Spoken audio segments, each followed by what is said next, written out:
पुरंजय ने लिखा है, क्या सिद्ध का भोग इम्पर्सनल होता है? अर्थात क्या सिद्ध जीवन के भोग में अवैयक्तिक रूप से उतरता है?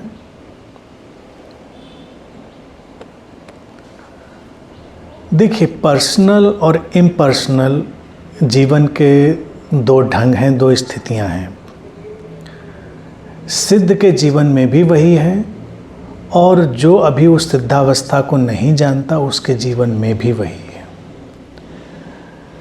भोग या जीवन की किसी भी बात का रस लेना, उसका अनुभव करना, उसको हम भोग कह सकते हैं। यानी कि जो हमारे जीवन में शामिल हो रहा है वो भोग है।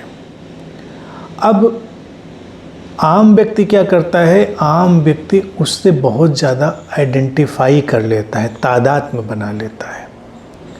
वो अपने इम्पर्सनल नेचर को जानता ही नहीं। वो अवैयक्तिक जो ढंग है, यानी कि जो चेतनागत उसका धरातल है पीछे का, वो उसको जानता ही नहीं, उसकी तरफ उसने अभी मुड़कर देखा ही नहीं है। तो इसलिए उसके जीवन में जब भी कुछ घटना घटती है, कोई भी भोग घटता है, तो इतना ज़्यादा तादाद में होता है कि वो तादाद में ही उसको सुख दुख, प्लेजर और पेन के सारे वातावरण में उलझा कर रख देता है, जिसको हम सिद्ध कहते हैं। सिद्ध कोई विशेष व्यक्ति नहीं है। सिद्ध वही व्यक्ति है जिसने ये जान लिया है कि हर घटना के पीछे वो इम्पर्सनल नेचर है, वो अवैयक्तिक चेतना है, वो स्रोत है, उसी से सब हो रहा है।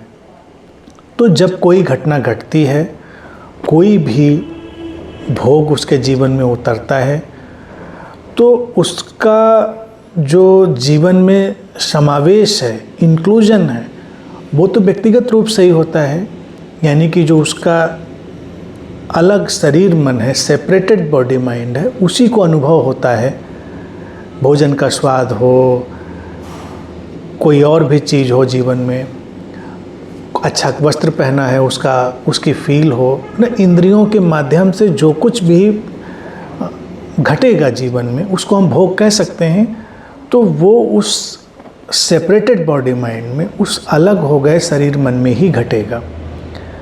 लेकिन इसके पीछे कोई इन्वॉल्वमेंट नहीं होगा, कोई आइडेंटिफिकेशन नहीं होगा, कोई तादाद में नहीं होगा। सिद्ध में ये बात होगी, क्योंकि अनुभव आया उस स्पेसिफिक बॉडी माइंड से, उस विशेष शरीर मन से।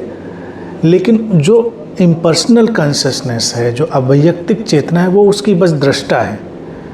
तो ये दो स्थितियाँ इतनी स्पष्ट और एक साथ होती हैं, साइमल्टेनियस होती हैं, यही सारा रूपांतरण लाती हैं।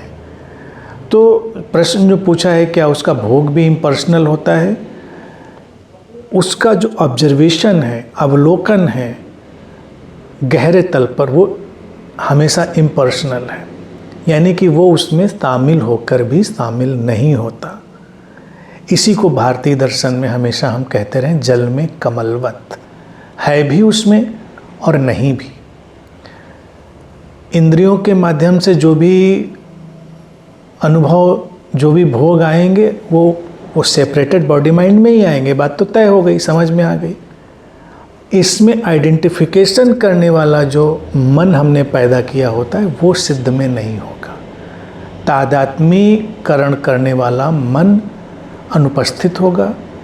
उसकी जगह पर वो अवैयक्तिक चेतना होगी, जो निरंतर एक तटस्थ दृष्टा है, वो इम्पर्सनल कॉन्शियसनेस, जो कॉन्स्टेंटली डिटैच्ड ऑब्जर्वर है।